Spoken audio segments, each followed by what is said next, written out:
The thread was loose, a single defiant strand of gray at the cuff of her dress, a dress that had once been a hopeful shade of blue, but had long since faded to the color of a weary sky.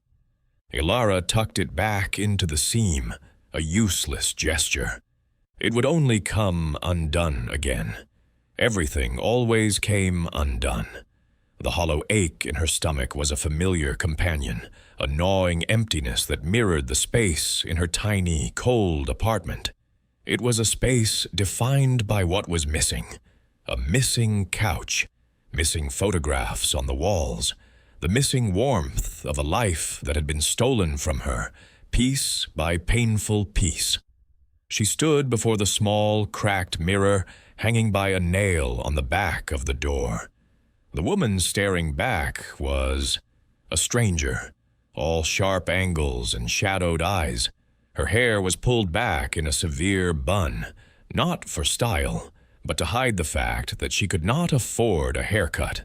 This dress was all she had left, one dress, washed by hand every other night in the rust-stained sink, hung to dry over the single radiator that hissed and clanked but offered little heat. It was her uniform for survival, her teacher dress. The thin fabric was a flimsy shield against the judgment of the world, but it was the only shield she possessed. She thought of her students, their bright, innocent faces. They were the one source of light in her monochrome existence.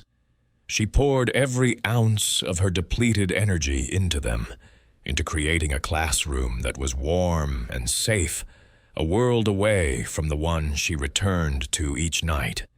But children were observant. She knew they noticed. She saw it in the flicker of their eyes, the unspoken questions. They were too kind, too young to be cruel, but their curiosity was a constant low-level hum of anxiety in her mind. Her life was a fragile house of cards, and a single gust of wind, a single pointed question, felt like it could bring it all tumbling down. She closed her eyes, her breath catching in her throat. The cold of the room seeped into her bones, a cold that had nothing to do with the weather. It was the cold of absolute loneliness, the cold of rock bottom. Liam Sterling watched his daughter, Lily, carefully color in the wings of a butterfly. Her small tongue was poked out in concentration, a perfect mirror of her mother when she had been lost in a project. The thought brought a familiar, bitter-sweet pang to his chest. He sat across from her at the massive mahogany desk that dominated his corner office. The city sprawled out below them, a glittering tapestry of lights. But his entire world was contained in this small circle of lamplight, in the quiet scratch of a crayon on paper. "All done," she announced, holding it up for his inspection. The butterfly was a riot of purple and pink, its wings delightfully lopsided. "It's a masterpiece, Sweet Pea. We'll put it right on the fridge." She beamed, her smile the brightest light in the city. He was the CEO of a global tech empire, a man whose decisions could shift markets, but his most important title was Daddy.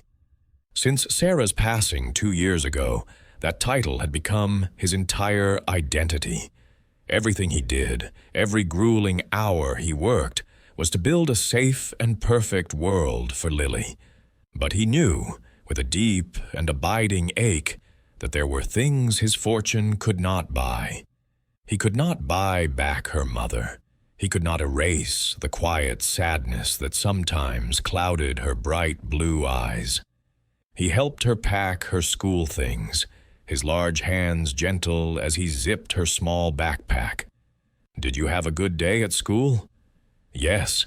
We learned about caterpillars. Miss Evans showed us pictures. They get all squishy in a chrysalis." She stumbled over the word, pleased with herself when she got it out. "Miss Evans sounds like a wonderful teacher."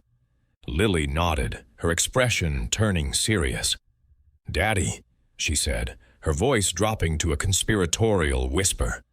"My teacher wears the same dress every day." The words, so innocent, so observational, landed in the quiet office with unexpected weight. Liam paused, his hand still on her backpack. He looked at his daughter, at her earnest, untroubled face. It was not a judgment.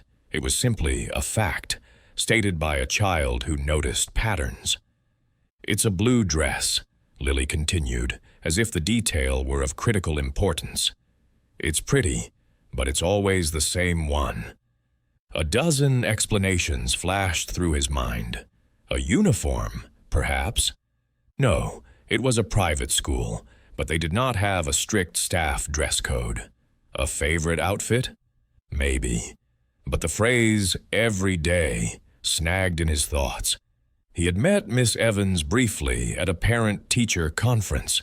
He recalled a woman who was gentle and kind, with a smile that seemed a little tired, but genuine.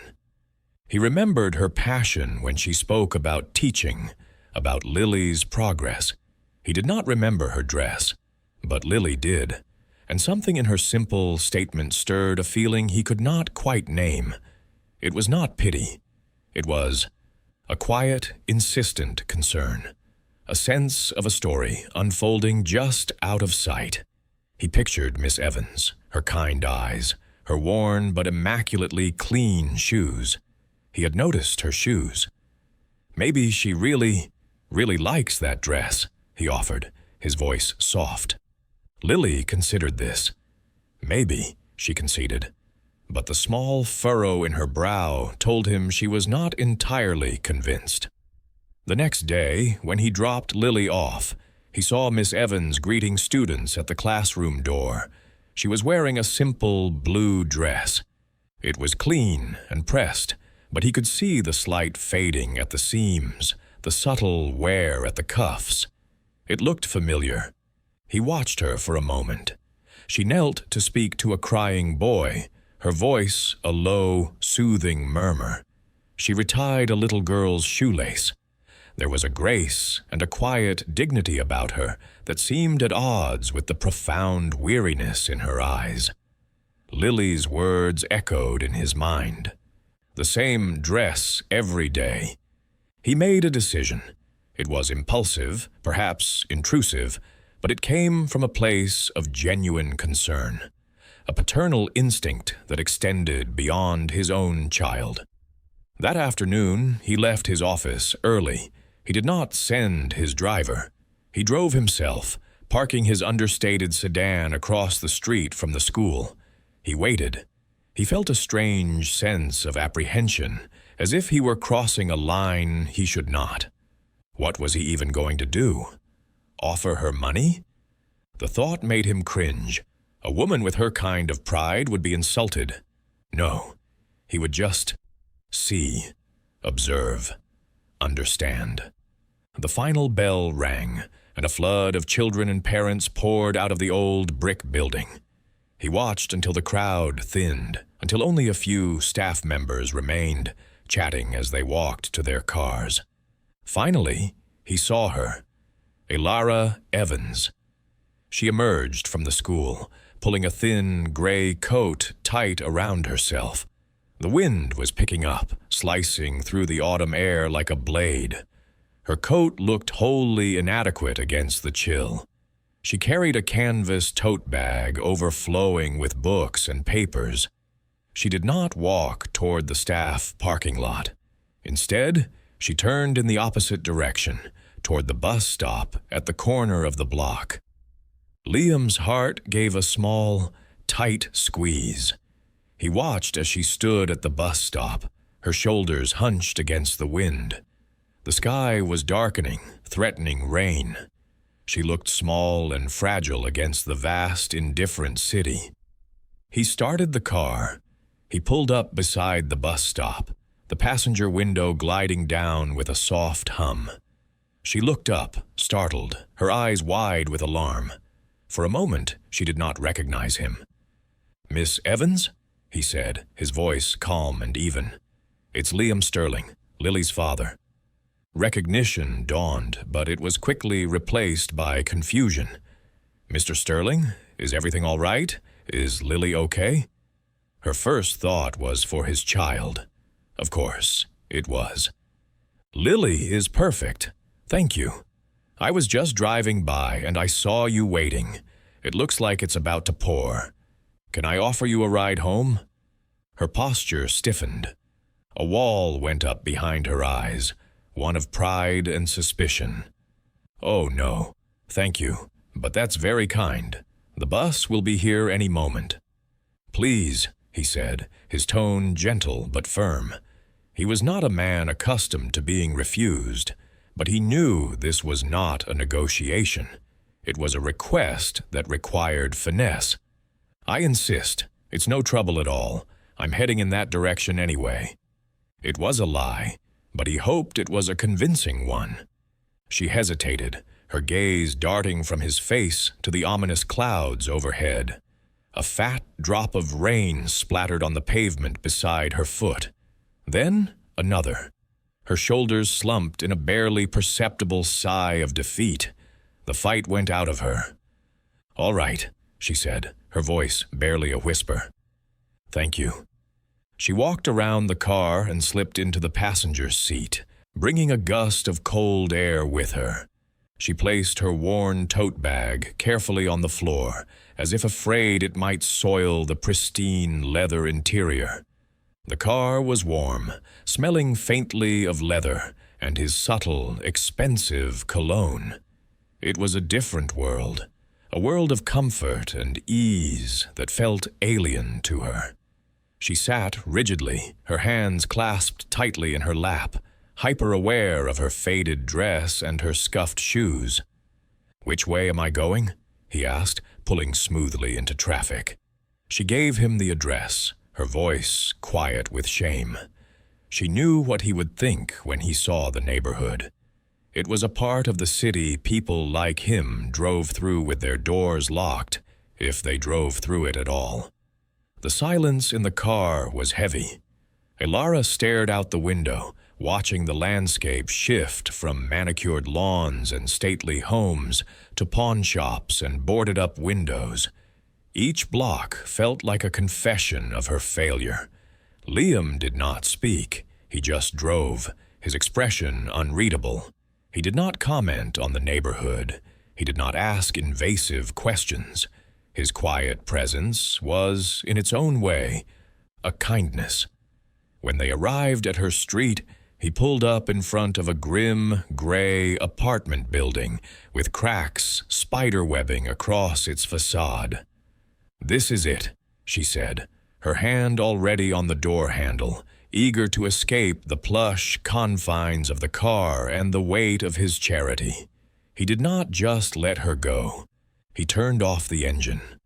"Miss Evans," he began, his voice serious. He turned to face her, and his eyes were full of a sincere concern that disarmed her. "I hope you don't find this presumptuous. I am not a man who pries into other people's lives, but I am a father, and I can see that you are a person of incredible dedication. Lily adores you. And I—" He faltered, searching for the right words. "I can also see that you might be going through a difficult time." Elara's throat closed up. She could not speak. She could only nod. A tiny, jerky movement. "I own several properties in the city," he continued, his tone practical, businesslike, as if that would make the offer less personal. "One of them is a small guest house behind my main residence. It's currently empty, fully furnished, private. I would like to offer it to you. No rent, no strings attached, just a place to catch your breath, a safe place." The words hung in the air between them. A safe place. The concept was so foreign, so distant, she could barely comprehend it. Her entire body screamed to refuse. Pride, fear, the deep ingrained belief that she was not worthy of such kindness. But then she thought of the hissing radiator, the threadbare blankets, the constant gnawing hunger. She thought of the fear that was her constant shadow, the fear of Marcus finding her again. Tears welled in her eyes, hot and stinging. She fought them back, but one escaped, tracing a cold path down her cheek. "I can't," she whispered, the words choked with emotion. I have nothing to offer in return." "You don't have to offer anything," he said softly. "You give my daughter your best every single day. You're giving her a love for learning. That's more than enough. Please, let someone help you. For Lily's sake, if not for your own. She needs her teacher to be okay." Using his daughter was a calculated move, and he knew it. But it was also the truth, and it was the one thing she could not refuse. The thought of Lily, of her bright, trusting face, broke through the dam of her pride. She finally looked at him, truly looked at him, and saw not a billionaire CEO, but a kind man, a worried father. She took a shaky breath. "Okay," she whispered. The guest house was not a house. It was a miniature stone manor, nestled behind a curtain of old willow trees at the far end of his sprawling property. It was bigger than any apartment she had ever lived in, even before her life had fallen apart. Inside, it was warm. The air was clean and still. The furniture was elegant but comfortable. A soft, cream-colored sofa, a polished wooden dining table, a kitchen with gleaming, unused appliances. It was a place of quiet, sterile beauty, a place that felt like it was holding its breath. Liam showed her around, his manner professional and distant, as if to reinforce the no-strings-attached nature of his offer. He showed her the bedroom with its large, comfortable bed piled high with pillows, and the bathroom stocked with fluffy white towels and new toiletries. Every detail was a quiet testament to a level of wealth she could barely imagine, and every detail made her feel more like an intruder. "My housekeeper stocked the pantry and refrigerator," he said, opening a cupboard to reveal neat rows of cans and boxes. "If you need anything at all, please, just ask." She stood in the middle of the living room, clutching her single canvas tote bag to her chest. It contained her entire world, a few books, graded papers, a change of clothes, and the worn blue dress she had on her back. She felt like a ghost haunting someone else's perfect life.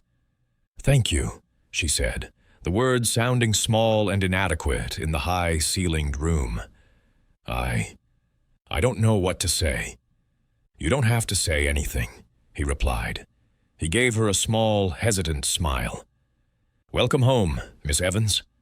He left, closing the door softly behind him, and the silence that descended was absolute. Elara sank onto the plush sofa, the fabric impossibly soft against her tired limbs. For the first time in over a year, she was in a place that was warm, a place that was safe, a place where the doors had strong locks, and she burst into tears. She cried for the life she had lost, for the woman she used to be. She cried from sheer, overwhelming relief, and she cried from the terrifying, unfamiliar feeling of being cared for. The next few days passed in a blur. Elara went to school, taught her class, and then returned to the quiet sanctuary of the guest house. She saw Liam only in the mornings when he dropped Lily off, their interactions brief and polite. She felt like she was living a double life. At school, she was Miss Evans, the calm, capable teacher. Here, she was a refugee, a charity case living in the shadow of a mansion. The person who began to bridge that gap was Lily. On the third day, there was a soft knock on her door. Elara opened it to find Lily standing on the welcome mat, holding a drawing in her hand. "I made this for you," she said, her voice shy. It was a picture of the guest house, with a smiling stick figure with brown hair standing in the doorway. A sun with bright yellow rays filled the corner of the page. Elara's heart clenched. "It's beautiful, Lily." "Thank you." She knelt to be at the child's level. "Would you like to come in?" Lily nodded, her eyes wide as she took in the space.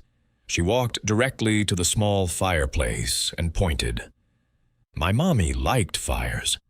The statement was simple, matter-of-fact, but it held a universe of loss. "I'm sure she did," Elara said softly. They sat on the floor, and Lily showed her another drawing she was working on, a butterfly, just like the one her father had described. But she was struggling with one of the wings. It was bent at an awkward angle. "It's broken," Lily said with a sigh of frustration. Elara looked at the drawing and then at the little girl's determined face. "It's not broken," she said gently. "It's just resting. See?" She took a pencil and with a few soft, sure strokes, she adjusted the curve of the wing, adding a delicate pattern to it. She did not fix it. She transformed it. The butterfly now looked as if it had just landed on a flower, its wings caught in a moment of graceful repose. Lily stared at the drawing, her mouth a small O of wonder. "Wow." She looked up at Elara, her blue eyes shining with an unadulterated admiration that was more precious than gold. She leaned forward and gave Elara a quick, fierce hug around the neck. "Thank you for fixing my butterfly," she whispered. And in that moment, Elara did not feel like a charity case. She did not feel like an intruder. She felt like a teacher. She felt needed. That small act of kindness, of mending a broken paper wing, began to mend something deep inside of her, too. The drawing of the butterfly became a fixture on the guest house refrigerator, a silent testament to her first real connection in this strange new world. Lily started visiting every day after school, sometimes with a book to read, sometimes just to sit and color while Elara graded papers. The sterile guest house slowly began to feel like a home.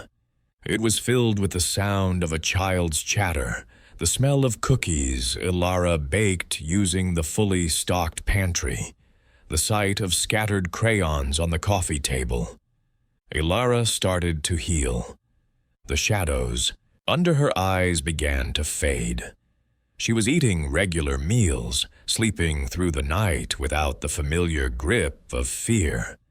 With the money she was saving, she bought a new dress, a soft green one the color of new spring leaves. When she wore it to school, Lily's eyes lit up. "You have a new dress," she exclaimed, loud enough for everyone to hear.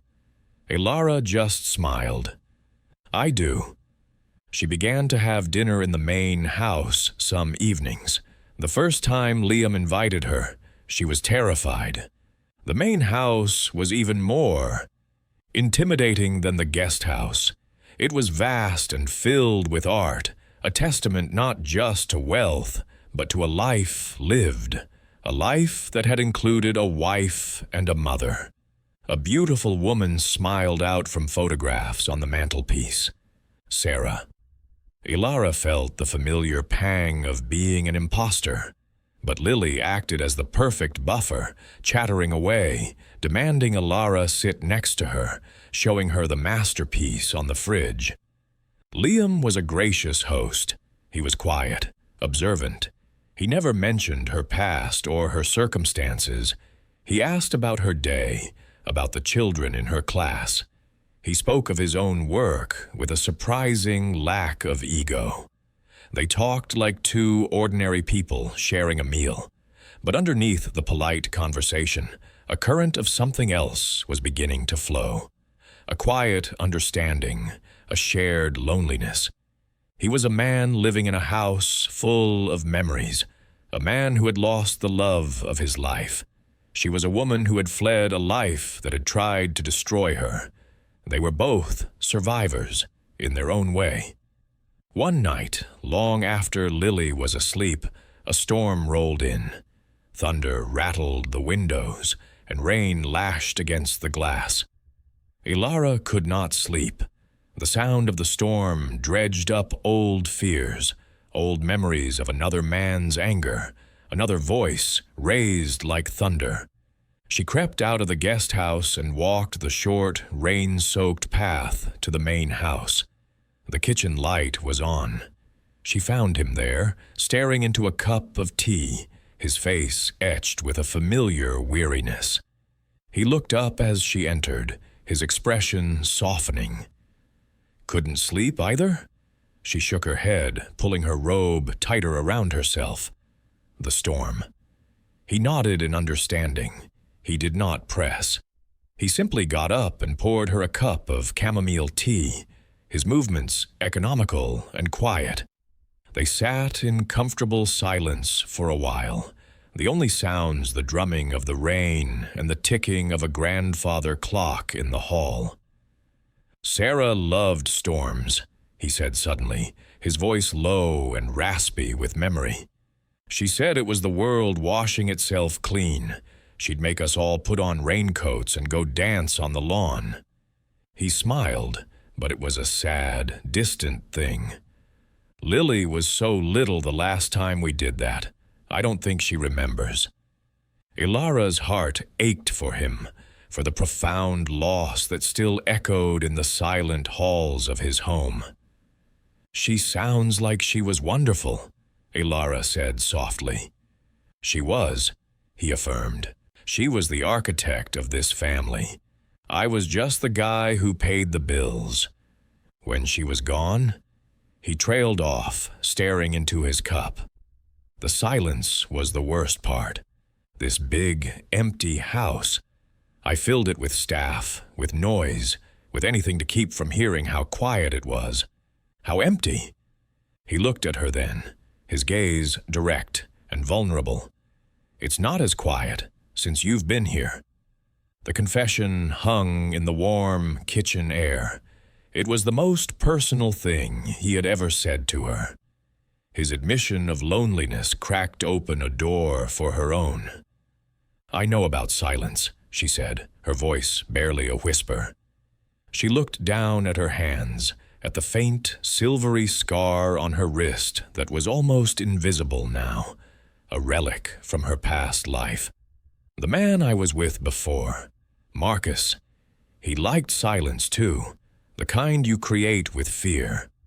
It was the first time she had said his name aloud in over a year. The name tasted like ash in her mouth. "He didn't like me to have friends. He didn't like me talking to my family. He isolated me, slowly, until he was my entire world. And then he started taking the world apart." She took a shaky breath, the memories threatening to overwhelm her. "He took my money, my confidence, my voice. By the end, the only sound in our apartment was the television and the sound of my own careful breathing, trying not to do anything that would set him off." Liam listened, his expression unreadable but for the tightening of his jaw. He did not interrupt. He did not offer platitudes. He simply bore witness to her pain. "When I finally left," she continued, "I had nothing, just a bag of clothes and a few $100 I'd managed to hide.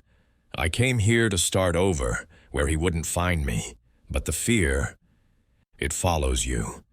It lives in the silence." She looked up at him, tears shimmering in her eyes. "You gave me a place where the silence isn't scary. You and Lily. You filled it with kindness." He reached across the table, and his hand covered hers. His touch was warm, firm, and grounding. It was not a gesture of pity, but of solidarity, of shared understanding. "You're not that person anymore, Elara," he said, using her first name for the first time. It sounded right. "He didn't break you. He just showed you how strong you are." In the heart of the storm, in the quiet of the night, two lonely souls shared their broken pieces. And in the sharing, they found that those pieces, when put together, created something new, something that looked a lot like hope. Life settled into a new, comfortable rhythm. Elara was no longer just Lily's teacher or the woman in the guest house. She was becoming a part of the fabric of their lives. She helped Lily with her homework. She and Liam fell into the easy habit of late-night talks over tea. She was healing, and he was smiling more. The house was filled with laughter. It was a fragile, beautiful bubble of peace. And then the past came to shatter it. It started with a photograph. Liam had sponsored a charity gala for children's literacy. Elara had attended with him, not as a date, but as a respected educator from a school his philanthropy supported. She had felt beautiful in a simple, elegant dress he had insisted on buying for her. For one night, she had felt normal, but a photographer had caught them in a candid moment. Liam was laughing at something she had said, his head tilted toward hers, his eyes crinkling at the corners. She was looking at him, a soft, genuine smile on her face. It was an innocent picture, but it was intimate, and it was published in a society magazine, a magazine that found its way into the hands of Marcus Thorne. Marcus saw the picture and did not see two people sharing a happy moment. He saw an opportunity. He saw the woman who had escaped him, now on the arm of one of the wealthiest men in the country. His mind, twisted by envy and malice, saw only one narrative, the gold digger. He sold his story to the most ruthless tabloid on the market. The headline was a splash of lurid red ink. Billionaire CEO's new love, a fugitive teacher with a dark past. The story was a masterpiece of lies and half-truths. It painted Elara as a manipulative schemer who had preyed on a grieving widower. It painted Marcus as the heartbroken victim she had robbed and abandoned. He used old photos of them together, smiling in happier times, to lend his story a veneer of credibility. Liam's head of security brought him the article first thing in the morning. He read it, his face turning to stone.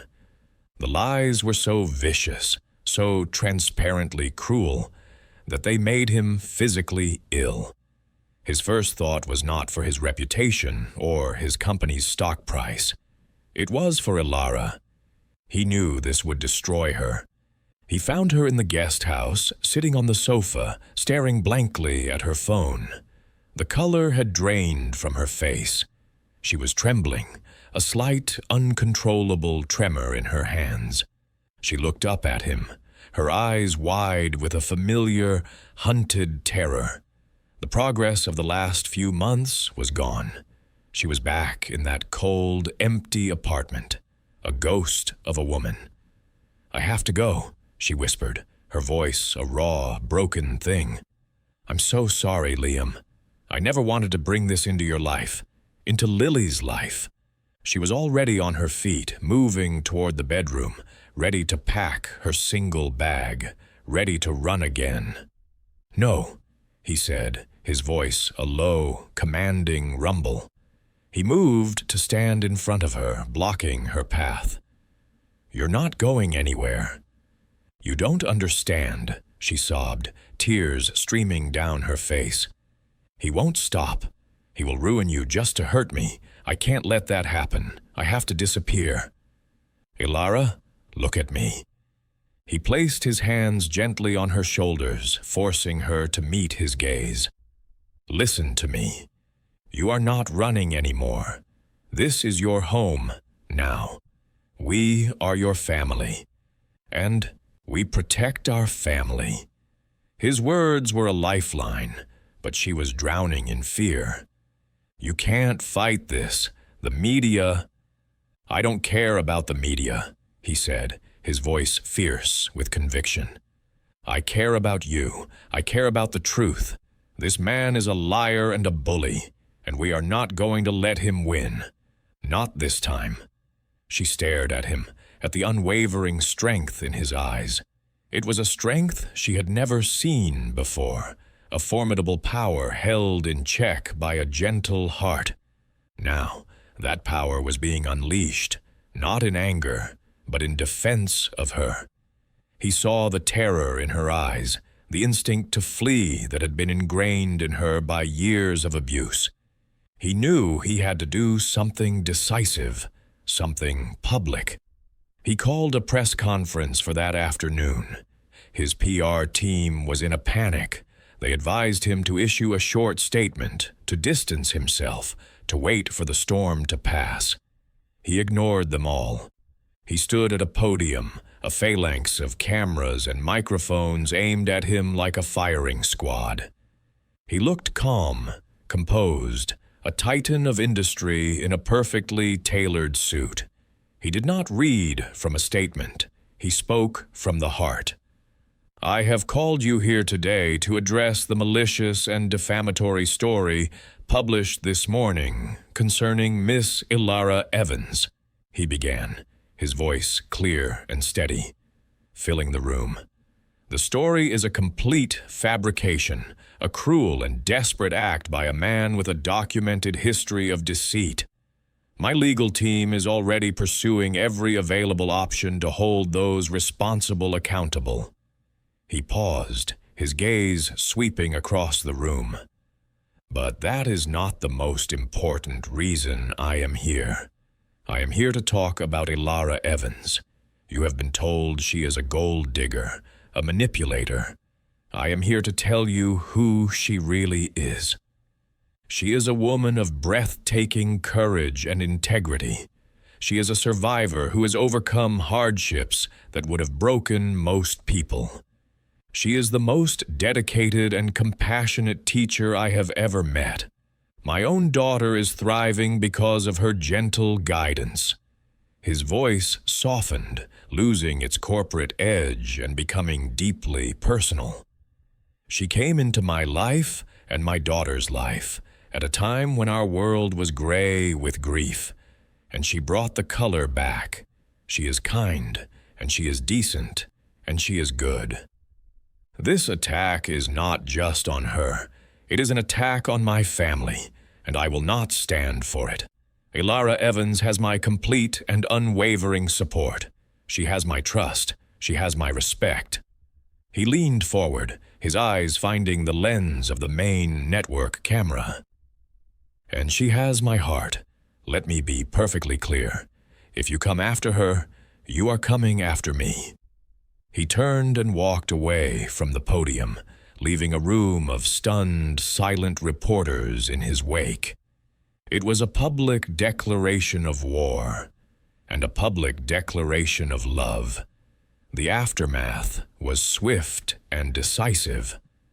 Liam's statement, so raw and sincere, shifted the public narrative immediately. His army of lawyers descended on Marcus Thorne and the tabloid. They uncovered a history of fraud, of other women he had manipulated, of debts he had hidden.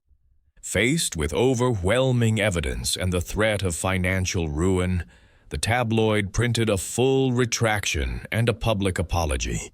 Marcus Thorne, exposed as a pathetic liar and abuser, vanished, disappearing under the weight of his own legal troubles.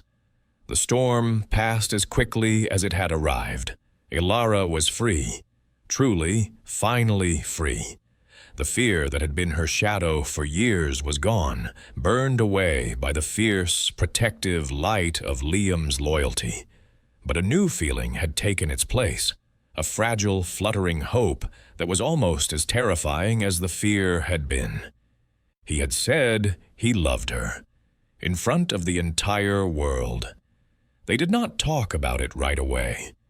The days that followed were quiet, filled with a gentle, unspoken tenderness. They fell back into their comfortable routine, But everything was different. The space between them now hummed with a new energy. One sunny Saturday afternoon, they were in the garden. Liam was pushing Lily on the swing, her laughter echoing in the clear air. Elara was sitting on a nearby bench, a book open in her lap, though she was not reading. She was watching them, watching her family. The word no longer felt strange. It felt right. Liam slowed the swing to a stop and walked over to her, sitting down on the bench. Lily ran off to chase a butterfly that was dancing over the rose bushes. "I meant what I said," he said softly, breaking the comfortable silence. She knew exactly what he was talking about. She turned to him, her heart beating a little faster. "I know. I think I've been falling in love with you since the day I saw you show Lily how to fix a butterfly's wing," he confessed, a small, shy smile on his face. "You have this incredible gift for mending broken things." Tears welled in her eyes. "You mended me, Liam." "No," he said, shaking his head. He took her hand, his fingers lacing through hers. "You mended yourself. I just held the door open so you could find a safe place to do it." He took a deep breath, his expression turning serious. "Elara, I don't want you in the guest house anymore. I want you in this house, in our life, permanently." He slid off the bench and knelt on one knee in the soft grass before her. He did not have a ring. He had not planned this. It was a moment of pure, unscripted emotion. "Elara Evans, would you do me the incredible honor of marrying me, of letting me and Lily be your family, forever?" Before Elara could even process the question, before she could find her voice to answer, a small figure came hurtling across the lawn. "Yes," Lily shouted, launching herself into Elara's lap. "Say yes, Miss Evans. Then you can be my mommy." Elara looked from Liam's hopeful, upturned face to Lily's ecstatic one. Her heart, which had been so broken, so empty for so long, felt like it was going to burst with joy. Tears streamed down her face, but for the first time in her life, they were tears of pure, unadulterated happiness. She wrapped her arms around Lily, burying her face in the child's hair. She looked at Liam, the kind, decent man who had seen her at her lowest and had not turned away, the man who had waited for her after class. "Yes," she whispered, her voice thick with emotion. "Yes, I'll marry you." The wedding was not a grand affair. There were no reporters, no society guests. It took place in the garden where he had proposed under the shade of an old oak tree. Elara wore a simple ivory dress, the color of new beginnings. Liam wore a dark suit, but his eyes were what she noticed. They were full of a light she had never seen there before. Lily was the flower girl, the maid of honor, and the ring bearer. She carried a small silk pillow with two simple bands on it, her face a mask of solemn importance. When the officiant asked who gave this woman to be married, Lily stepped forward and took Elara's hand, placing it firmly in her father's.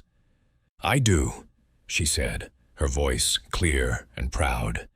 They said their vows, simple promises whispered to each other, promises of forever, of safety, of a shared future. Life became a series of beautiful, ordinary moments, mornings filled with the smell of pancakes and the chaos of getting a 7-year-old ready for school. Afternoons spent in the garden, Liam teaching Elara how to properly prune the roses Sarah had planted, their hands brushing as they worked. Evenings spent curled up on the sofa, reading stories together, a family of 3 nestled in the warm glow of the lamp. Elara never lost her love for teaching, but she transitioned to a part-time role, wanting to be home when Lily got off the bus. She was there for scraped knees, for arguments with friends, for triumphant moments of solving a difficult math problem. She was a mother. One afternoon, she was cleaning out a closet when she found it, the old, faded blue dress, her uniform of survival. She held it in her hands, the fabric thin and worn. It felt like an artifact from another person's life. She thought of the woman who had worn this dress, the woman who had been so full of fear and shame, who had felt so invisible. She took the dress out to the garden and looked at it one last time. She did not feel sadness. She felt a profound sense of gratitude. Gratitude for the journey, for the pain that had, in the end, led her here. Liam came out to find her standing there, lost in thought. He saw the dress in her hands and understood. He wrapped his arms around her from behind, resting his chin on her shoulder. "Thinking about the old days?" he asked softly. "I was," she said, leaning back into his warmth.